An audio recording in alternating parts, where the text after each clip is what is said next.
Hi guys, this is Derek from Pacific Coast Auto, and we're taking a look at a 1991 Nissan Silvia, basically drift spec version of the Silvia with an SR13 turbo engine, and this one's heading off to the USA as soon as we get it reported on here. And so this one's got 142,000 kilometers on it, red top SR20 engine, and the mechanical condition of the car seems to be pretty good.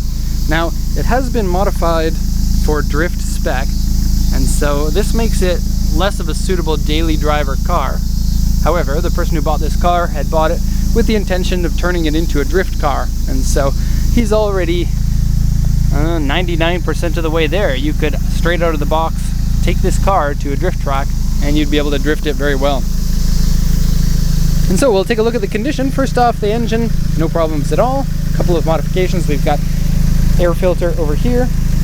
We've got really nice looking exhaust header here, or turbo header, whatever you want to call that.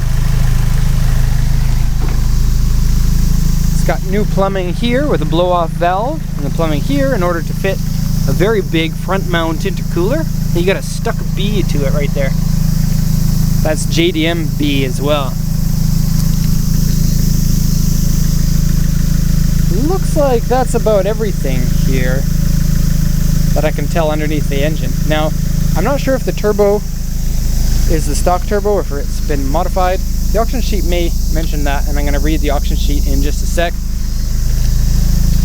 First, let's lower this hood, and I'll give you a quick look of the exterior. We'll do the full walk around of the exterior after going over the auction sheet. Now, let's see. Let's get it from this angle. It's getting late in the day here, so we're getting some shadows.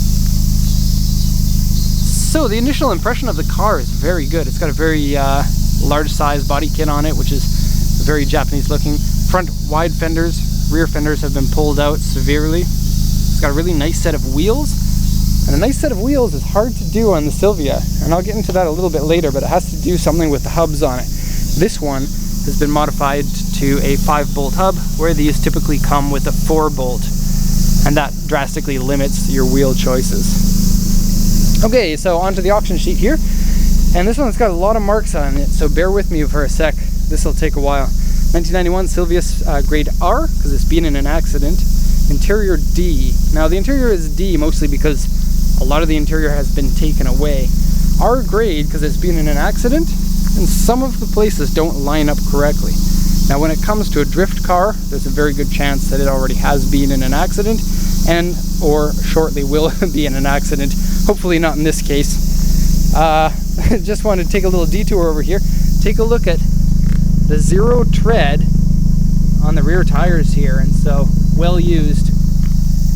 Anyways, back to the auction sheet. 142,651 authentic mileage there. Okay, so lots of notes here. What does it have?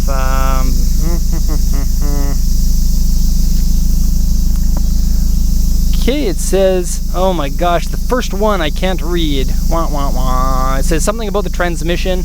Now, here's the thing. We translate these in-house. I do a lot of the translation, so does our Japanese staff. When it comes to stuff that I don't know how to translate, our Japanese staff does that section of it for me. I can't do that here, and so for the person who bought the car, you know what that says, but anyone who's watching this otherwise on YouTube, I'm sorry. It's something about the transmission there, pardon me. 5-bolt conversion there, Wedge Sport 17-inch wheels, front bumper, rear bumper, and side skirts on it. Aftermarket front fenders, rear fenders have been pulled out. Now let me show you about that. They are the original fenders, but they've been modified so that they're wider, and they're approximately 1.5, maybe 2 centimeters wider. And then if you look at the fitment of the wheels, the tire comes out about as far as it would allow with a fender that size.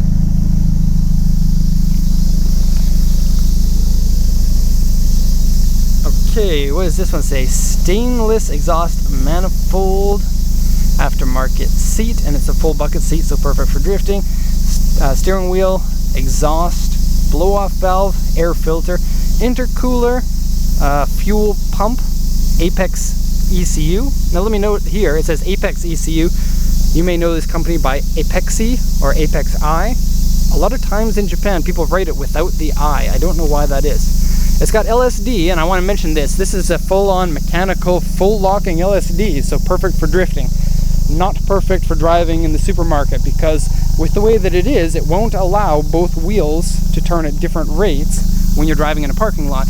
And when you have the grip of the tires on the pavement, it forces that tire to skip the cogs, and it goes kung kung kung kung kung kung kung when you're driving in it. If you've been in a drift spec car, you know what I'm talking about with that sound, but if you're unaware of that, it can be shocking to people, so keep that in mind if you're looking for a drift car for the street. Tower bar, roll cage in the car, tension rods, chain adjustable suspension, aftermarket lower rods, turbo engine, turbo SR20 DET, Recaro SPG, that's the type of the seat that it is.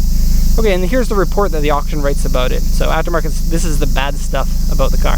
Aftermarket steering wheel and shift knob and tail lenses, front and rear accident repaired. Dashboard has large cracks in it. Carpet parts are missing. Everything in the carpet, basically. Carpet's missing. It says, interior dirty, wheels scratched, rear panel is dented, seat, rip, cigarette burns in it, repair.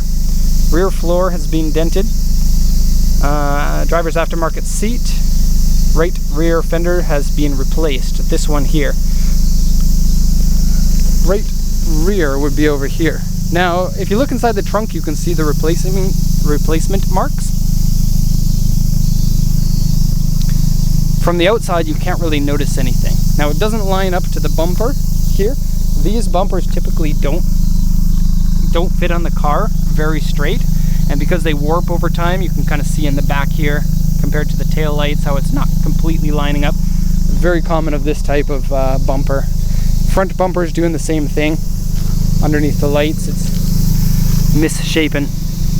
And this car wins the prize of being the lowest car that we've managed to get into this lot. You can see here the gravel comes a little bit up here. I was very careful not to scrape the bumper there. It does have a little bit of damage to it. I'll get into that in a sec.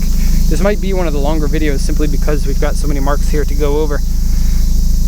Okay, so underside has some surface rust, scratches and dents. Surface rust is usually not a big problem. Core support left and front inner panel have been dented or deformed or repaired. And so that was the accident damage. Moved back into shape after the accident, but will never be 100% straight after an accident. So that's what it is. Okay, so the left and right front inner panels have been cut and modified. Typically this is done to fit your front mount intercooler. Front cross member has been dented. It's got some slight rust on the roof. A couple of small parts of damage here and some repainted panels. A couple of scratches here and repainted on that side. Spare tires missing. Okay, phew. We managed to get it through that. So, as your prize, we get to see what the car looks like. So it's got these Wed Sport wheels on it. Very, very nice look for the car. They're a modern wheel. The Silvia S13 is a nice car that can fit modern wheel or classic wheel and look good with both. A car like the 8.6, you can't really say the same thing. For the 8.6, in my opinion, a classic wheel suits it much better.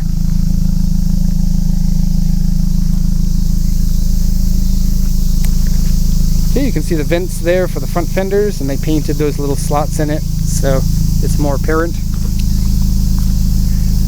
Okay, so looking at damage, we've got front bumper damage, because if your bumper is only about an iPhone height, you're going to hit something. So crack here, and just some alignment problems. This is an aftermarket front grille piece. It's got the projector headlights, aftermarket corners. Here's some more paint cracks in here, and some repairs. This has been cracked off and then put back on. Okay, these are fiberglass fenders with kind of poor paint on them, so let me just show you.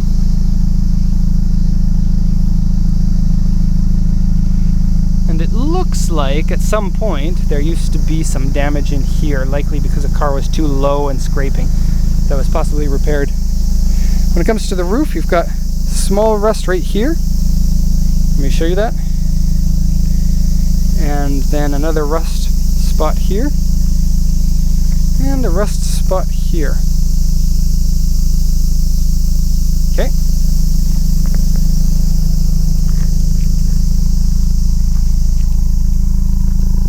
How about back bumper? Oh, something to mention about the back bumper. It's not put on properly. Here it's zip tied on both sides here, drift style. And this screw is only it's not attached to anything on the other side, and so this screw can pop out and this side of the bumper will go down. So you just need to put an arm up in there with a screw and twiddle it. Okay, to the interior. So, funny thing, the roll cage in here is only a pretend roll cage, meaning there's no bolts anywhere. There's holes that are drilled, but no bolts. Kind of weird. It's one of those cages that you buy from the car magazine, the back ads. You just piece it together. It comes in parts, and you put it in yourself. Recaro SPG seat. Compared to most of these seats, this is minor ripping. They rip like crazy in this area. Good thing though, you can get new liners fairly easily for these. You set this to wherever you want. I've got long legs. I've got short legs. I'm Paul. And here's a cigarette burn. Steering wheel is an aftermarket one and has been extended, so it's closer to the driver than the typical one would be. Boost gauge right in the middle. Kind of funny. Paul, did you hear that? What? Nothing? Dashboard has been cracked. Here, here, and here. Headliner's not too bad. Passenger seat has a little bit of just overtime wear in it. Aftermarket CD player. Looks like this is in fairly good condition. Mechanically, the car seems to work fine. I didn't do the actual inspection of the car, but didn't get any sort of notes on the steering or any other troubles that I might have with that, so it seems to shift fine. I did hear the AC does work, which is good, because on these older cars, a lot of times it just doesn't. Small crack right here. Oh, what's this? This is push here and pull here, and now you've got no muffler in the back. And push here and push here, and then the police are going to be nicer to you. But it only works so well when your regular muffler is already really loud, and so, you know, this will make it super, super, super, super loud, and this will be super, super, super loud. So whatever. This one is a drifto button, so you push it in like this, and then you can go like this without it clicking, and then just flick it up to stop it. Okay, all the back has been taken out. No spare tire, no trunk liner, no seats. Ready for drift. Okay, so end of the video here. We got half the car in a shadow now that the sun's going down. Anyways, hope you enjoyed the video. Once again, this is Derek from Pacific Coast Auto. And if you have any questions, please let me know.